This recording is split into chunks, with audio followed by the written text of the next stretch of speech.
మాట అంటూ ఉన్నాడు. మత్తయి సువార్త 3వ అధ్యాయము 10వ వచనము. ఇప్పుడే గొడ్డలి చెట్ల వేరున ఉంచబడి ఉన్నది గనుక మంచి ఫలము ఫలింపని ప్రతి చెట్టును నరకబడి అగ్నిలో వేయబడును. ఫలమివ్వని చెట్టు అగ్నిలో వేయబడితే ఫలమిచ్చే చెట్టు పరలోకములోకి చేర్చబడుతుంది. దేవునికి స్తోత్రం. ఈరోజు విశ్వాసి ఏ చెట్టు వలె నువ్వు ఉన్నావు? ఏ చెట్టు వలె ఉన్నావు? మహావృక్షం, లోకంలో మహావృక్షం కనపడింది, అన్నీ ఉన్నాయి, కానీ అది దేవునికి ఇష్టము కాలేదు. కానీ ఈత చెట్టు ఉన్న కొంచెములో దేవునికి నమ్మకత్వాన్ని కల్పించినందుకు దేవుడు దాన్ని ఏం చేశాడు? బహుగా ఆశీర్వదించాడు. దేవునికి స్తోత్రం. ఇదిగో గొడ్డలి ఎక్కడ పెట్టబడిందంటండి? ఎక్కడ పెట్టబడిందండి? ఎక్కడ? బుడము దగ్గరంగా. నువ్వు మంచి ఫలాన్ని ఫలిస్తే ఆ గొడ్డలి నీ నుంచి వెళ్ళిపోతుంది.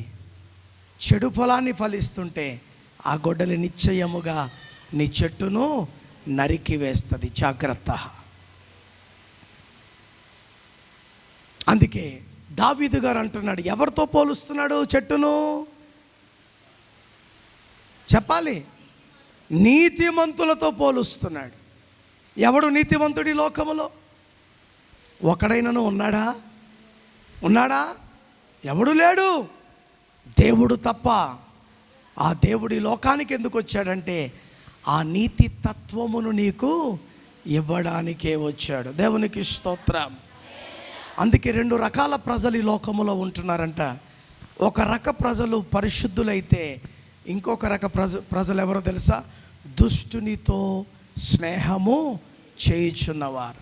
కొంతమంది రక్షింపబడి ప్రభువును వెంబడిస్తుంటే, కొంతమంది ప్రభు ఎవరో ఎరిగి కూడా నడవలేని దుస్థితిలో కొంతమంది ఉన్నారు.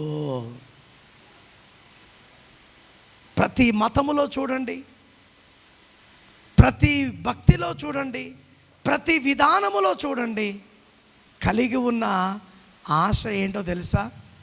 మమ్ములను మేము దేవుని ఎదుట పరిశుద్ధులుగా కనుపరుచుకోవాలి. అవుతుందా అది? చెప్పండి. ప్రసంగి గ్రంథం 7వ అధ్యాయం 29వ వచనాన్ని చదువుకుందాం. ప్రసంగి గ్రంథం 7వ అధ్యాయం 29వ వచనం. చదువు. ఇది ఒకటి మాత్రము నేను కనుగొంటిని ఏమనగా దేవుడు నరులను యథార్థవంతులుగా చేశాను, కానీ వారు వివిధమైన తంత్రములు కల్పించుకొని ఉన్నారు. దేవుడు మానవులను ఏం చేశాడు? మరి ఇప్పుడు దేవుడు ఎవరి కొరకంటే ఊరికే నా కొరకు అంటే సరిపోద్దా? ఎవరి కొరకు? అది దేవునికి స్తోత్రం. ఎవరి కొరకు? నా కొరకు. నన్ను ఎలా చేశాడు? యథార్థవంతులుగా చేశాడు. కానీ మానవులమైన మనము ఏమైపోయాం చెప్పండి? వివిధ తంత్రములు కల్పించుకున్నాం. వివిధ తంత్రములను. పొరపాటు దేవుందా మందా? నాదా దేవుందా పొరపాటు? దేవుడు ఏం చేశాడు? యథార్థవంతులుగా మనం తంత్రాలు మంత్రాలు కదా, అవునా కదా? అదే అంటున్నా. ఈరోజు ప్రతి ఒక్కడు యాగాలు, యజ్ఞాలు, ఈ పాదయాత్రలు, దీక్షలు, పూజలు అన్నీ ఎందుకు చేస్తున్నాడంటే నేను దేవుని ఎదుట పరిశుద్ధముగా ఉండాలి. అంటే పూజలు, యాగాలు, ప్రార్థనలు, యజ్ఞాలు ఇవన్నీ చేస్తే పరిశుద్ధులం అయిపోతామా? కామే. అలా కాలేమే. అందుకే యోబు భక్తుడు 15వ అధ్యాయము 14, 15, 16 వచనాల్లో మాట్లాడుతూ ఉన్నాడు. దానికంటే ముందు యెషయా గ్రంథము 64వ అధ్యాయము 6వ వచనం ఒకరు చదవండి. 64:6. మేమందరము అపవిత్రుల వంటి వారమైతిమి. మా నీతి క్రియలన్నీ మురికి గుడ్డవలే మేమందరము నీ ముందు కనబడుచున్నాం. ఎంత దారుణం అండి! ఏ క్రియలంటే అండి? మన నీతి క్రియలన్నీ దేవుని ఎదురు ఎలా కనపడుతున్నాయి? మురికి గుడ్డ వలె నాయను. మేమందరము ఆకువలే వాడిపోతిమి. గాలివాన కొట్టుకొని పోవునట్లుగా మా దోషములు మమ్మును కొట్టుకొని పోయెను. అందరూ పోయిన దారిలోనే, అందరూ పోయిన శనిలోనే, అందరూ కొట్టుకుపోయే దారిలోనే కొట్టుకుపోయాము. కానీ నీ ఎదుట పవిత్రుల వలె మేము నిలబడలేకపోయాం. కష్టపడుతున్నావు, ప్రయాసపడుతున్నావు. ఎంత ప్రయాసపడుతున్నావు? ఇంకొక మార్కు వస్తే నీకు 100% మార్కులు వస్తాయి దేవుని దగ్గర నుంచి. ఆ 1% జారిపోతున్నావు. నువ్వు చేసిన మిగతా 99 పనులన్నీ దేవుని ఎదుట ఏమైపోతున్నాయి? మురికి గుడ్డ వలె కనబడుతున్నాయి. ఇప్పుడు యోబు ఏం మాట్లాడుతున్నాడో తెలుసా? యోబు గ్రంథము 15వ అధ్యాయము 14, 15, 16 వచన. శుద్ధుడగుటకు నరుడు ఏ పాటివాడు? నరుడు చెప్పాలి, ఇది ఒక్క మాట చెప్పండి. శుద్ధుడగుటకు నేను ఏ పాటివాడను? ఆడోళ్ళైతే ఏ పాటి దానను అనుకోండి, మగోళ్ళైతే ఏ పాటి వారం అనుకోండి. మరలా చెప్పండి. శుద్ధులగుటకు నేను ఏ పాటి వాడను? నిన్న అక్కడికి వెళ్ళాం. ఎక్కడికి? సరుకులు తేవడానికి వెళ్ళాం. నాకంటే ముందు వేరే వాళ్ళు సరుకులు కడుతూ సరిగమప 6 అంటున్నాడు. ఏమన్నాడు? సరిగమప 6 అని అంటే 6 సబ్బులు.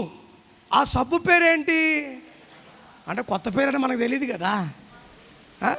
నేను సరిగమప ఈ కిరాణా అంగట్లో సరిగమప దొరుకుతుంది ఏంటి అనుకుంటున్నాను నేను. తీరా చూసేపాటికి ఎన్ని సబ్బులు 6. దాని పేరు చెప్తున్నాడు అన్నమాట. ఏమని? ఇప్పుడు రిన్ను సబ్బు అనుకో, రిన్ను 6 అంటుండే. రిన్ను అంటే ఏదో బట్టలు ఉతికే సబ్బులే అనుకోవచ్చు. దాని పేరేంటంట? సరిగమప.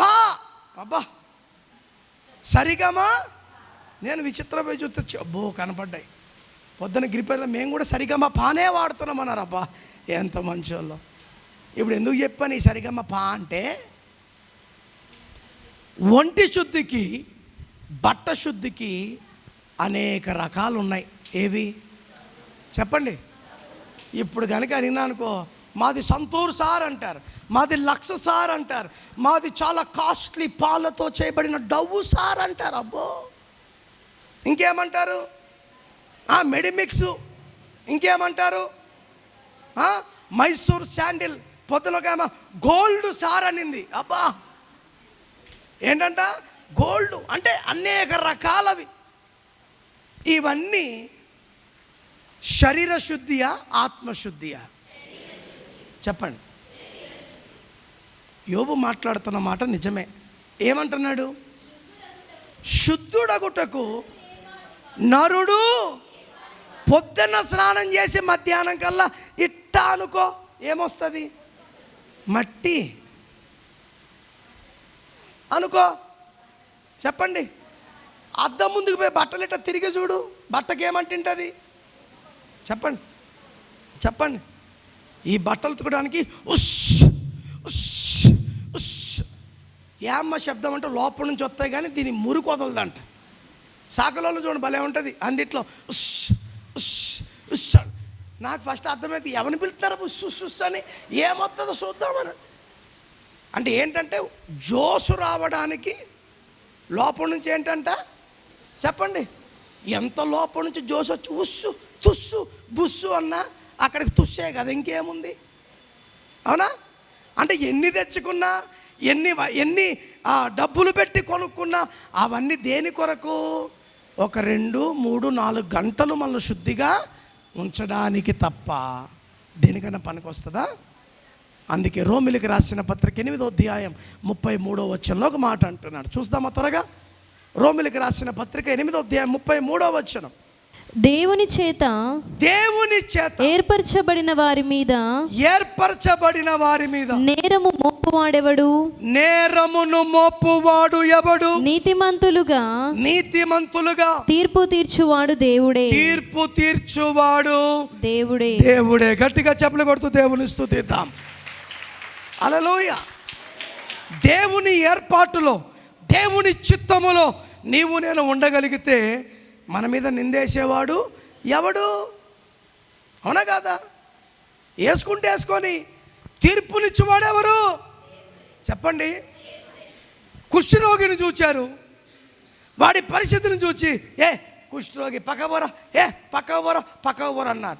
అదే రాజు వస్తే రండి సార్ అని ధనవంతుణ్ణి తీసుకెళ్ళారు. ఆఖరికి చచ్చిపోయాక ఈ కుష్ఠి రోగముతో ఉన్నవాడే నీతిమంతుడిగా ఎంపబడి అబ్రహాము రొమ్మున అనుకున్నాడు.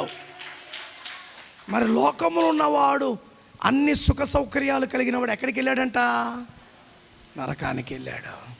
వాడు అక్కడి నుంచి అడుగుతున్నాడంట, దేవుడా ఒక్కసారి చిటికని వేలుతో ఒక సుక్క నీళ్ళు ఇవ్వను. ఎవరిని? బతుకున్నంతకాలం ఒక సుక్క నీళ్ళు ఇచ్చావా తాగడానికి? నీ గుమ్మం ముందే కదా కూర్చుంది, నీ గుమ్మము ముందే కదా కూర్చున్నాడు. అందుకు ఒక స్త్రీ ఉందండి బైబిల్లో. ఆ స్త్రీ విశ్వాసాన్ని దేవుడు పరీక్షిస్తున్నాడు. అమ్మ, నేను పలానాల కోసం వచ్చాను, మీకోసం రాలేదంటే అప్పుడు ఆయన అంటున్న మాట ఏంటి తెలుసా? అయ్యా, బల్ల మీద నుంచి పడిన రొట్టె ముక్క కుక్కలకే కదయ్యా, అలా అనుకోయ్యా మమ్మల్ని అనింది. ఎంత విశ్వాసం అండి! నేను నీ కాడికి వచ్చి అడిగితే నువ్వు ఇట్ట అంటావా? నేను రాను అని పోలేదాయమా. ఎందుకంటే తనకు తెలుసు దేవుడు ఏది చేసినా నాకు మేలే చేస్తాను అంటుందాయమా. అయ్యా బల్ల మీద ఉన్న ముక్కను అడగట్లేదు అయ్యా, నేను ఆ బల్ల నుంచి పడిపోయిన ముక్క మళ్ళీ మీరు తీసుకోరు కదా. అది ఎవరి పాలవుతుంది? కుక్కల పాలే కదా. ఆ రొట్టె ముక్క మాకు ఇయ్యా.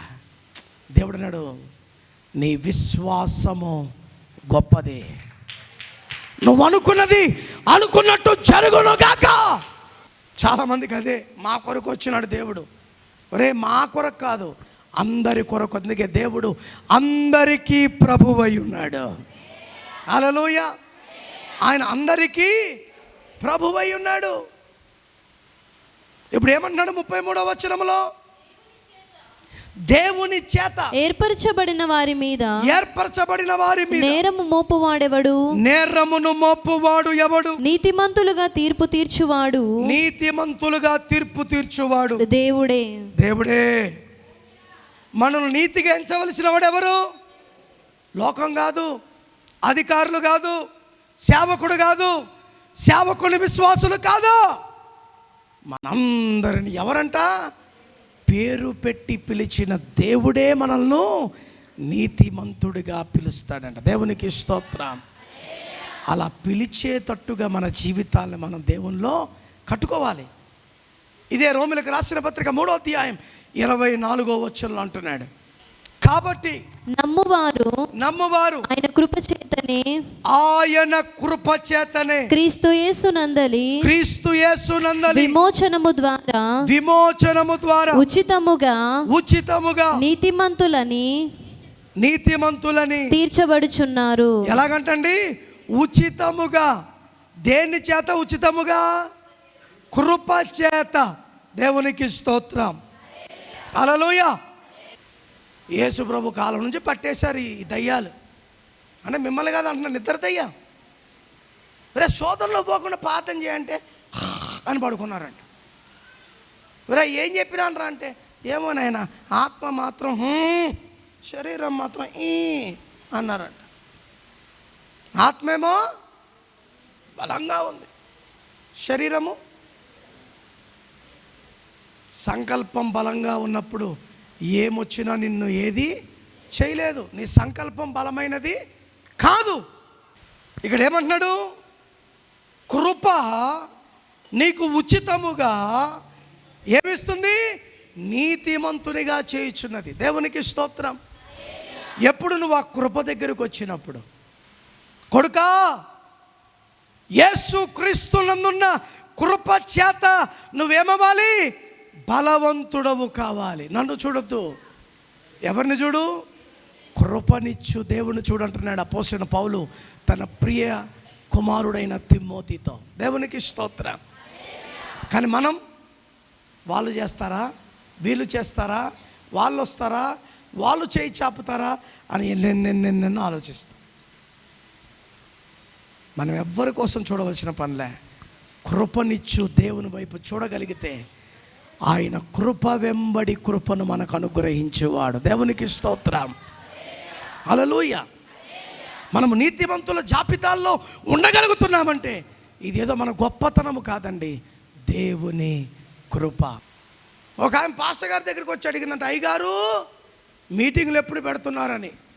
పాస్టర్ గారు అనుకున్నారంట ఇంతమంది విశ్వాసుల్లో విశ్వాసం అడగలే, ఎంత మంచిది అనుకున్నారంట. అమ్మా అని అడిగాడంట. మళ్ళా ఏం లేదు అయ్యగారు, మీరు పెట్టిన 3 రోజులు మంచిగా నిద్రపోతాను అయ్యగారు అనిందంట. ఈ బ్యాచ్ అంతా మన బ్యాచే కదా, ఇళ్ళ కాడ నిద్ర రావు. పొయ్యి కాడ కూర్చున్నప్పుడు, ఆటోలో కూర్చున్నప్పుడు నిద్రపోయింది. పడితే కాలు చేతులు విరిగిపోతాయి, పొయ్యి ముందు పడితే మూదిపాలు రాలిపోతాయి, కాలిపోతుందని. అవునా? యాడికి వచ్చి పడుకుంటావు? చక్కగా ఫ్యాన్లు ఉన్నాయి, ఏం మనకు బాధ. ఒక ఆమెనట్టే ఏయ్ అంటే, ఏం సార్ నీకోసం పాతం చేస్తున్నానింది. అయ్యి బాబోయ్, ఈ టండలు కూడా తగలట్టారు సంఘాల్లో. ఏం తప్పని ఒప్పుకోవట్లేదు, ప్రార్థన చేసింది ఇట్లా అంటదా? చెప్పండి అమ్మా, చెప్పండి.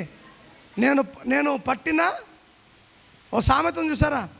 నేను పట్టిన కుందేళ్లకు 3 కాళ్ళు అన్నట్టు. మాయ్ అంటే, ఏం సార్ ప్రార్థన చేస్తున్నా నీకోసమే అనింది. నేను అంతే, బొమ్మ నీకు దండాలు తల్లే, అందుకే ఇంత బలంగా వాడుకుంటున్నావు నువ్వు ప్రార్థన చేస్తున్నందుకు. నువ్వు ప్రార్థన చేయడం ఆప్ చేస్తే ఇంకా బలంగా వాడుకుంటాడు అన్నాను దేవుడు. అంతే కదా. ఇది ఒకటి ఊగిందంటే జోగులమ్మలాగా మిగతావన్నీ ఊగుతూనే ఉంటాయి. ఆ ఊపిరి దయ్యం ఎక్కడికి వస్తుందో తెలుసా? సార్లే పాస్టర్ అందరూ ఊగుతున్నారు. ఇలాగ ఒక ఆమె ఇక్కడ కూర్చుందంట, ముసలామె, నిద్రపోతుందంట. అయ్యగారు ఎంచుకోక ఇదిగో నేను త్వరగా వచ్చుచున్నానన్న వాక్యాన్ని ఎంచుకున్నాడంట. పాస్టర్ గారు బల్ల గుద్ది చెప్తున్నాడు, ఏమని? ఇదిగో నేను వచ్చుచున్నాను, ఇదిగో నేను వచ్చుచున్నాను. ఏమైందో ఊపులో డిస్బ్యాలెన్స్ ఆ ముసలిదాని మీద పడిపోయాడంటే వెళ్ళిపోయి. ఇలా కదా ముందు కూర్చుంది కదా ముసలిదాని మీద పడిపోయి, ఓడమ్మో చంపేశాడు రా బాబోయ్ అని అరిచిన్నాను. ఈ పాస్టర్ గారు అనుకున్నారంట, ఎందుకు వచ్చిన కర్మ చచ్చిపోయింది ఏంటమ్మ. అమ్మా ఎలా ఉన్నామంటే, బాబా నీకు దండాలయ్యా, నీ తప్పేం లేదు నాయన, నువ్వు ఇందాక నుంచి ఏమంటున్నావు? ఇదిగో నేను వస్తున్నా, ఇదిగో నేను వస్తున్నా, ఇదిగో నేను వస్తున్నా అంటే పిచ్చిదాన్ని పక్క జరుపుకోకుండా అట్టనే కూర్చున్నందుకు నాదే. హల్లెలూయా, హల్లెలూయా. ఏంటంట? కృప. నీ కృప నిత్యముండును.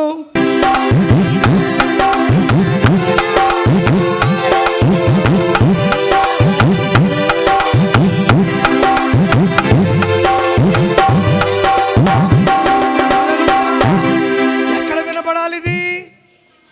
నీతిమంతుల గుడారము, రక్షణ ఉత్సాహ సునాదము వినబడాలి అంటే ఆ ఇంటికి దేవుని కృప కావాలి. ఆ ఇల్లు ఎవరో కాదు, నీవు నేనే. ఎవరిల్లు? దేవుడు నివాసం ఉంటున్న ఇల్లు. దేవునికి స్తోత్రం. హల్లెలూయా. అందుకే నీతిమంతులను దేంతో పోలుస్తున్నాడు చెప్పండి? దేంతో? ఖర్జూరపు వృక్షము. అందుకే ఖర్జూరపు వృక్షము యథార్థత మరియు చిత్తశుద్ధిని బోధిస్తుందంట. దేవునికి స్తోత్రం. ఆ చెట్టు మనకి ఏం బోధిస్తుంది? యథార్థతను మరియు చిత్తశుద్ధిని సూచిస్తుంది, ఇలాంటి బోధిస్తుంది. మరి దేవుణ్ణి నమ్ముకున్న నీలో యథార్థత్వం ఉందా? చెప్పండి. యథార్థత్వం ఉందా? చిత్తశుద్ధి ఉందా? ప్రభు ఎదుట తప్పు ఎందుకు దీన్ని వాడాడు బైబిల్లో అంటే కేవలము ఇది ఎవరికి సూచనగా ఉంది? ఎవరికి? పరిశుద్ధులకు సూచనగా ఉంది. అందుకే ఈ చెట్టు మనకి ఏం నేర్పుతుందంటండి? యథార్థత్వము మరియు చిత్తశుద్ధిని మనకు బోధిస్తుంది. మనం ఎక్కడున్నా యథార్థవంతుల వలె, ఎక్కడ ఉన్నా చిత్తశుద్ధిగా దేవుణ్ణి ఏం చేయాలి? మనము కొనియాడాలి. ఆయన నామాన్నే మనము ముందుకు నడిపించాలి. రోమిలికి రాసిన పత్రిక 5వ అధ్యాయము 2వ వచనం. నేను ముగిస్తున్నాను.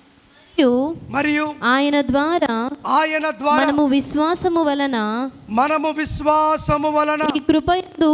ఈ కృపయందు ప్రవేశము గలవారమై అందులో నిలిచియుండి దేవుని మహిమను గూర్చిన నిరీక్షణను బట్టి, నిరీక్షణ విశ్వాసం అక్కడ ఉంది, నిరీక్షణ ఇక్కడ ఉంది. అతిశయపడుచున్నాము. మన అతిశయం ఏమై ఉండాలి? మన విశ్వాసము. రెండోది దేవుని నిరీక్షణ, దేవుని విశ్వాసం. ఈ రెండింటిని బట్టి మనం ఏం చేయాలి? అతిశయించాలి. అలా అతిశయించకపోతే మన జీవితాలకు విలువ లేదు. ఉందా? జీవితానికి విలువ లేదు. ఇదే రోమిలికి రాసిన పత్రిక 3వ అధ్యాయము 27వ వచనం ఒక శ్రేష్టమైన మాట మాట్లాడుతున్నాడు. కాబట్టి అతిశయ కారణం ఎక్కడ? అది కొట్టివేయబడెను. ఎట్టి న్యాయమును బట్టి అది కొట్టివేయబడెను. క్రియ న్యాయమును బట్టియా? కాదు, విశ్వాస న్యాయమును బట్టియే. ఏ న్యాయం అంటండి? మామూలు న్యాయం ఉంది, విశ్వాస మామూలు న్యాయమును బట్టి ఏమి కొట్టివేయబడవు.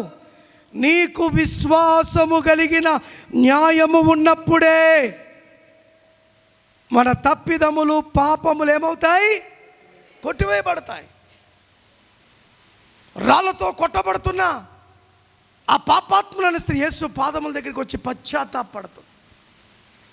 నేను ఎన్ని అవకాశాలు వచ్చినా ఇంతవరకు నా జీవితాన్ని మార్చుకోలేదు. ఇప్పుడు నీ పాదాలు పట్టుకున్నాను. నీవు కనుక నాకు అవకాశం ఇస్తే నీ కొరకే నిలబడిపోతానని ప్రార్థన చేసుకుంది. అందుకు దేవుడు ఏమన్నాడు? ఆయన లేపి, అమ్మా నీ పాపములన్నీ క్షమింపబడ్డాయి, ఇక మీదటి తప్పులు చేయొద్దు. ఇంతవరకు ఏదో అనుకుంది, కానీ యేసును కలుసుకున్నాక విశ్వాసముతో కూడిన పశ్చాత్తాపం పొందింది. ఆ న్యాయం ఏం చేయగలిగిందంటే పాపములను కొట్టివేసింది. దేవునికి స్తోత్రం. హల్లెలూయా. తర్వాత కాగా ధర్మశాస్త్ర సంబంధమైన క్రియలు లేకుండా విశ్వాసము వలననే మనుషులు నీతిమంతులుగా తీర్చబడుచున్నారని ఎంచుచున్నాము. దేన్ని బట్టి అంటండి? అందుకే విశ్వాస ఓడ యాత్ర ఇది. ఎందరైతే ఆ విశ్వాసం అనే ఓడలో నిలబడగలుగుతారో వారందరూ విశ్వాసానికి కర్త అయిన దేవుని దగ్గరికి వెళ్ళిపోవడానికి అవకాశమును దేవుడిస్తాడు. దేవునికి స్తోత్రం. హల్లెలూయా, హల్లెలూయా. అందుకే ఇప్పుడు ఆఖరి మాట నేను చెప్పి ముగిస్తాను. మీకు చెప్పాను, నిర్గమకాండములో వారు ఎక్కడికి వచ్చి సేద తీర్చుకున్నారంట? అక్కడ ఏమున్నాయి? 12 నీటి ఊటలు, 70 ఈత చెట్లు. నీటి ఊట, ఈత చెట్టు, నీటి ఊట, ఈత చెట్టు. చెప్తున్నా, ఈత చెట్టు ఎక్కడ ఉంటుందో నీళ్ళు అక్కడ ఉంటాయి. ఎక్కడైనా, అది ఏ స్థలములైనా ఏమవుతుంది? ఫలింపబడుతుంది. దేవునికి స్తోత్రం. హల్లెలూయా, హల్లెలూయా.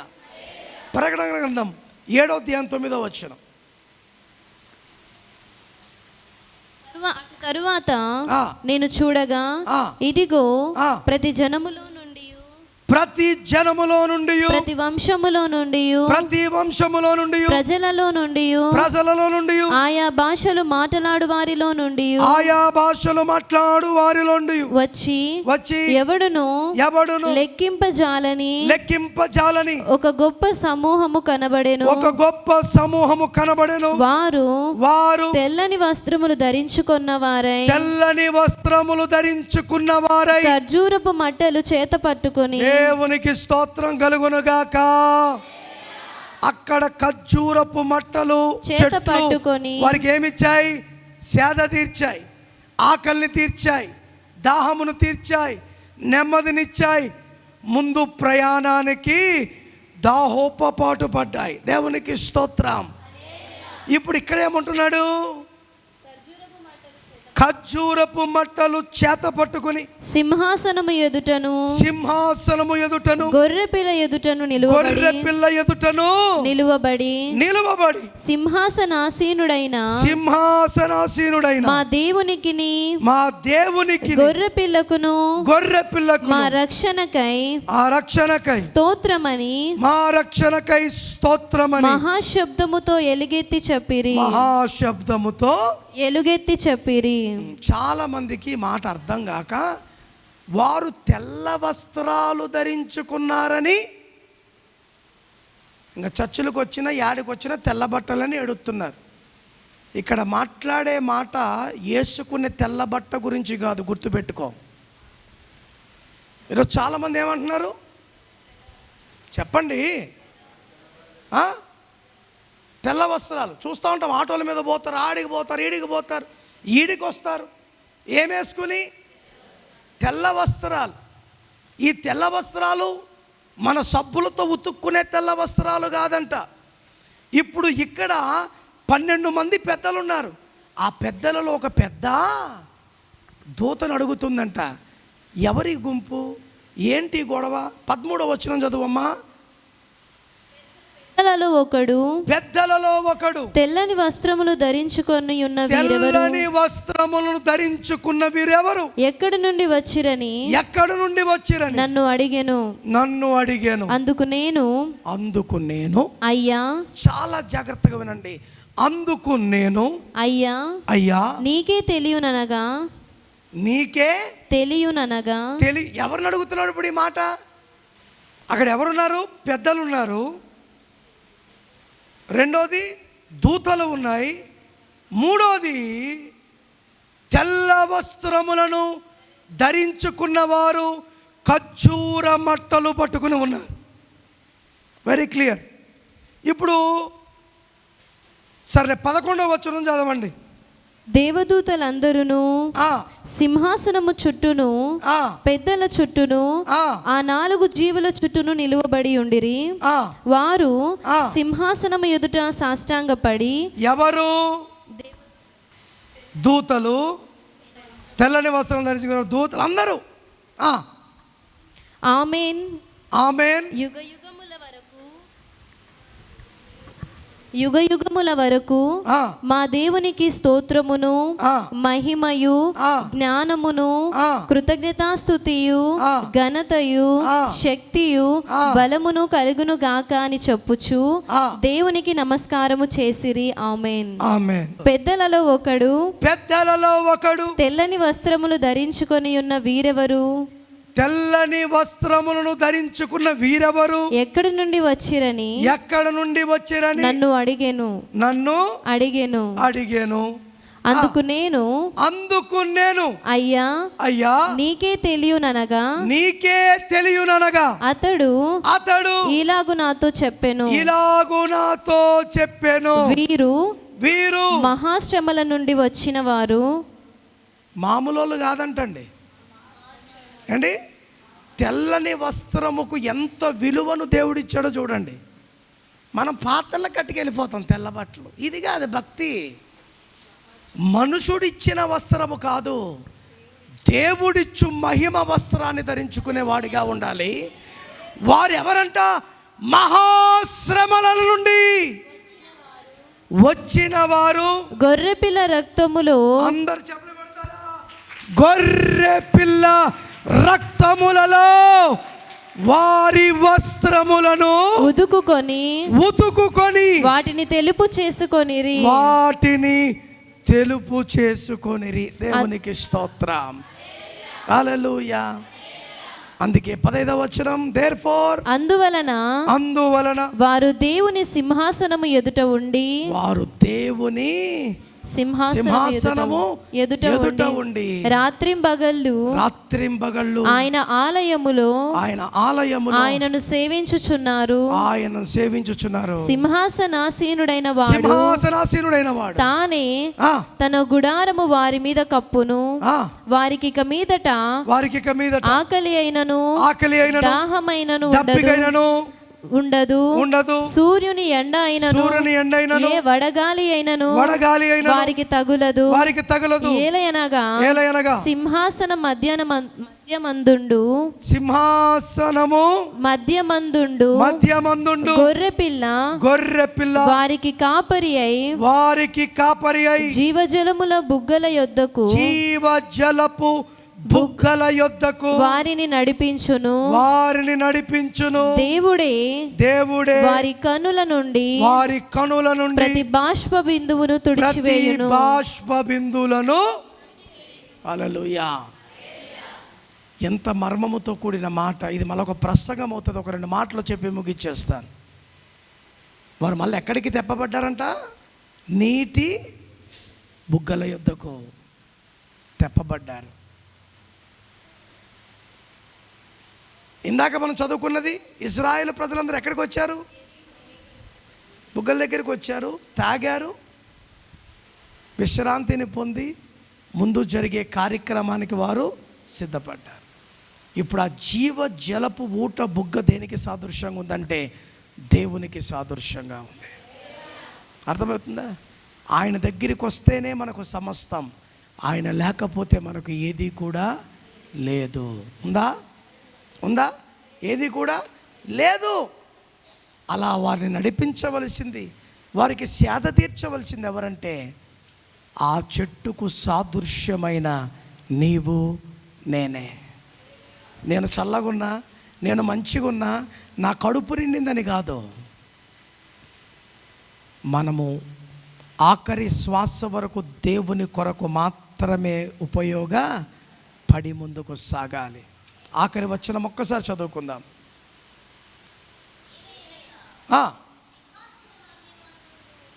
గొర్రెపిల్ల వారికి కాపరి అయి జీవజలముల బుగ్గల యొద్దకు వారిని నడిపించును. దేవుడే వారి కన్నుల నుండి ప్రతి బాష్ప బిందువును తుడిచివేయును. హల్లెలూయా. వారి ప్రతి బాష్ప బిందువు నుండి దేవుడు ఏం చేస్తాడంట? తుడిచివేయును. ఎవరు చేయగలుగుతారు ఇది? చెప్పండి.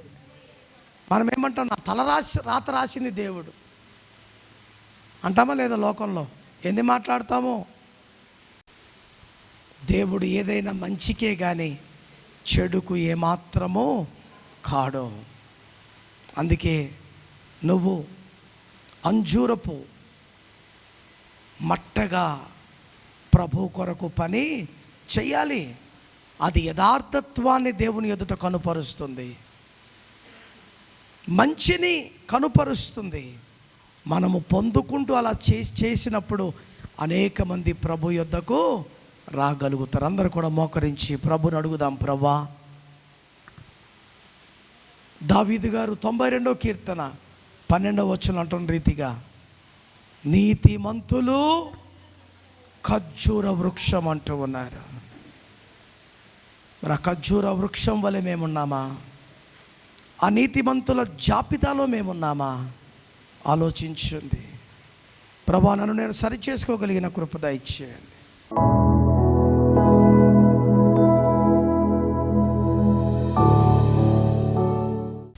పరిశుద్ధుడా నీ పాదములకు స్తోత్రం. ఎందరైతే నీ మాటలు విన్నారో, విన్న ప్రతి మాట మా హృదయాలు గొప్ప ఫలభరితంగా ఉండే కృప దయచే. శక్తితో బలముతో నింపి నడిపించి నీ కార్యములను మీరు జరిపించి మహిమ పొందమని యేసు పరిశుద్ధ నామమును అడిగి వేడుకొనుచున్నాము తండ్రి. ఆమేన్. God bless you.